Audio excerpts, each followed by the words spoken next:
Hey guys, how is everybody doing? Are you just perfect now? You've totally settled into this whole craziness? I'm sure you have. I'm sure you're homeschooling perfectly. You've got meal plans. You've brought yoga and exercise into the whole thing. I'm sure that you are just living your best life right now during this COVID-19 pandemic social distancing. Seems right, right? Like it's been about a month, you know? It's been at least a few weeks, couple weeks for parts of the country, but it's we should all be ready now, right? If you actually think that you are settling in, I'm a little bit worried for you. If you answered hell no to those things, then I think you're right about where you need to be right now. This is, this is wearing us really thin at this point. We've been putting up with as much as we possibly can, and now we feel like we hit the point at which we have nothing left, right? Pretty normal stuff during any kind of survival situation. Pretty normal stuff during major grief. And that's what we're faced. That's what we're up against right this minute. I wanted to talk a little bit today about what happens when we hit that limit. What does that look like? In order to help you have, again, more grace for yourself, more self-compassion, and maybe even to give you some understanding of why you do what you do. So I do a lot of psychoeducation with my clients when I'm doing therapy. So not just my newer clients, but even clients that I've been seeing for ages. They know that Dr. Marr is going to talk about the brain. It's her thing. That's her shtick. She loves to talk about it. Neurology is fascinating to me. And what I think is really helpful is when people kind of know some of the practical structural things that are happening in their brains that connect to why emotions feel regulated or not regulated. So when we are in a state of fight or flight, survival, when, basically all normal has been disrupted for us, and now in this new novel situation, we're having to navigate how do we get normal. That is in large part going to be contributed to by our limbic system. So the limbic system is kind of the center of the brain. So I do a hand model. Dan Siegel does this model. This is your frontal lobe, right? So if you peeled open, which is right behind your forehead, so this, if you peeled that open, kind of the center of our brain is our limbic system. In particular, our amygdala is in large part responsible for some of those fight flight responses. Lots of other little things, but we don't have to get into those details. Why is this important, Dr. Marr? Well, let me talk to you about what happens to this part of our brain, the frontal lobe, when this part of our brain is overactivated or, kind of in that fight flight, hyper vigilant state. So not just feeling like a little edgy, but like over the top, at your limit, hit what you can do. What happens is that a signal from this older area of the brain goes into this part of our brain that is our executive functioning. Things like problem solving, things like being rational and thinking things through. That's all housed here in the frontal lobe. Things like understanding that the present moment is the present moment, and that you may have experienced things in the past that inform what's happening in the present moment, but we're not living in the past, we're just living in this moment. It's all controlled up here.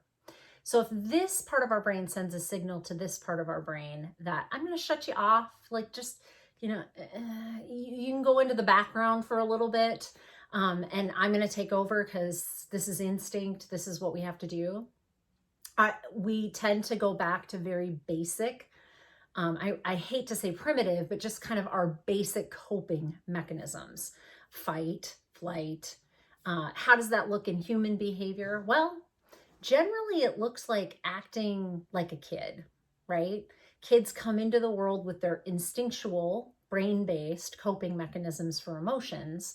And over time, they learn and collect, through their frontal lobe, new ways of approaching things that are difficult for them.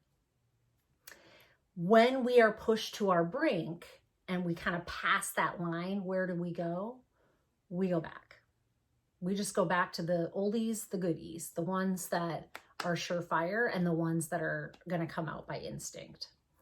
So when you have, this much emotional bandwidth, and COVID has taken this much, and working from home has taken this much because you didn't choose to work at home. You just are being told to work at home, or not having any job, and having your kids around you 24/7 is here. And you're like, you've got very little emotional bandwidth left to handle anything novel. And, your 5-year-old says no when you ask her to go to the, bathroom, or you ask her to brush her hair in the morning. You lose your crap. That's me. I lost my crap all over my 5-year-old daughter this morning. Super awesome of me. And I could tell as I was doing it almost that I just hit that brink, and I went straight back into what are the things that we just do instinctually. We yell, we make people do things. So that's where I was at. I imagine that is also where you are at right now. And I want you to have a lot of grace and a lot of self-compassion for when your emotional bandwidth has been pulled into just having this much overflow. It doesn't take much. It doesn't take much to push you over the edge. Not to mention, there's a collective emotional bandwidth that we're all living with in the world, and all of us are being taxed. So even, the emotional ability of us kind of as a group is not working real hot right now. So one way that this can kind of show up, it's not, exact science, but this is kind of one of the ways that I describe it for clients, is you will find that you're acting the way that you would have acted when you were younger. It's almost like you're getting hijacked in that moment by this younger part of yourself. So I think probably my 9-year-old, 10-year-old self was trying to parent my 5-year-old daughter this morning. It didn't go well. It was actually really ugly. So not my best parenting moment. Had to back up, had to apologize, had to explain what I was doing wrong, and also point out that her behavior wasn't great either. And that's hard to do. And my emotional bandwidth is taxed. So it's like these younger parts of us just hijack us in the moment. And I think it's helpful to know that. Why do I think it's helpful to know? I think it's helpful to know that because then it gets a little bit more understandable. If I know I'm here, Dr. Marr, and I don't have much left, you're not giving me more bandwidth, are you? I can't. Over time, as our new normal starts to set in, our bandwidth will widen again. But right now, it's here, and I can't give you anything. Self-care, there are setting boundaries, giving yourself forgiveness might open it up a little bit, but we're not talking about drastic changes. So I want you to understand that when you're here, you're going to be here quite frequently. You're going to lose it, and that is normal. Not only is it normal, it's completely understandable, and you'll start to see kind of ways that you respond repetitively. Mine is yelling. Everybody knows that in my family. I don't know where it came from, but I can't shut it off because it's kind of just my fight flight instinct. So I'm fine until I'm not fine. And it's a pretty sharp cliff and a very large racing in the vocal tone. So anyway, what yours is looks like what yours is. And I think it's interesting that once we start to recognize, oh, I've been doing that since I was really little. Like really, I used to, somebody took a toy, I would yell to get it back. Didn't get my way, I would yell to get my voice heard over other people's voices. In your case, it looks like what it looks like for you. Maybe you're somebody that retreats. And so what you're finding is you have literally no motivation left. You may change your underwear twice a week, and that's tops, right? You never get out of your pajamas except to put on your next set of pajamas. That might be where you're at. And that behavior may have been around for a while. It's an oldie but a goodie, and it's what you know to do when you have nothing left to work with. So I think it's helpful to know that, and I want you to start just to notice it. Nothing else, just notice it. Start to recognize, what are my patterns?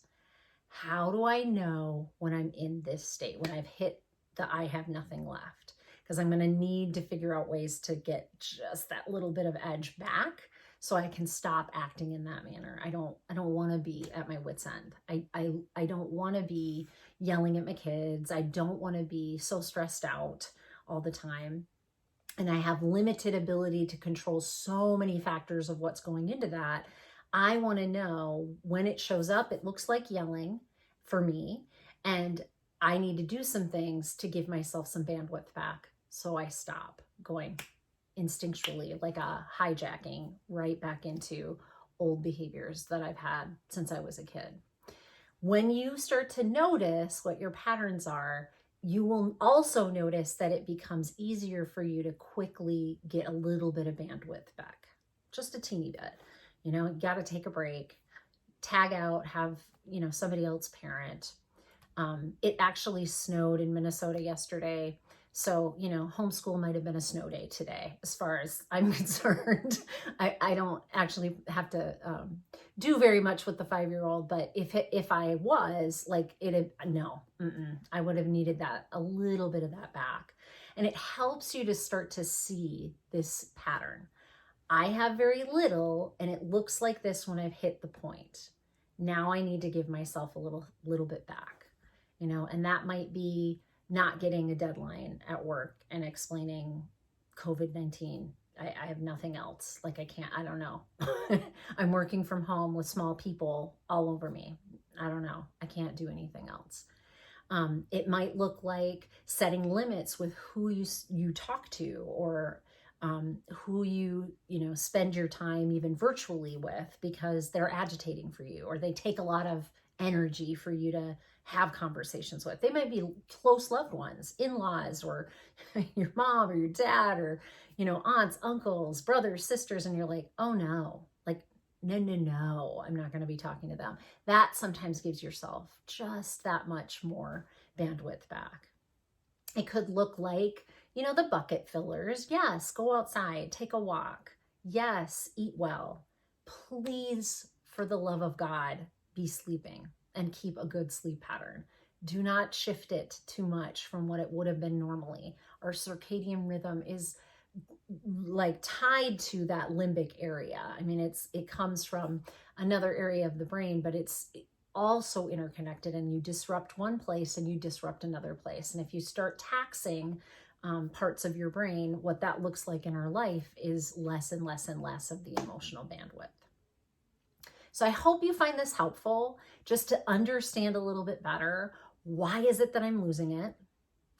What is it that it looks like when I'm losing it? And start to just notice what that looks like. Don't change anything. Just notice. It becomes kind of a thermometer for you.